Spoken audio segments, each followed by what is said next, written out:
দলটি মানিকগঞ্জ থেকে এসেছে ঢাকায়। এদেরকে নীল পাগলের দলও বলা হয়।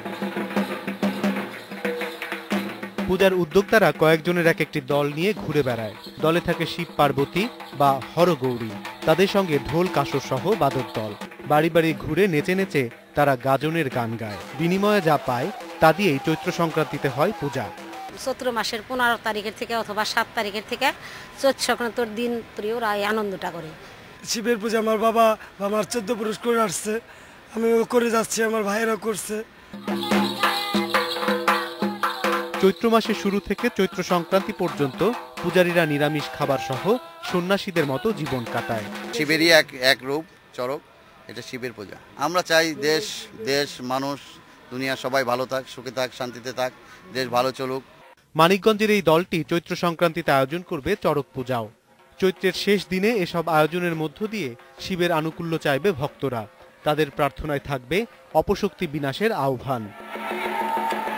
অনিমেষ কর, ইন্ডিপেন্ডেন্ট নিউজ, ঢাকা।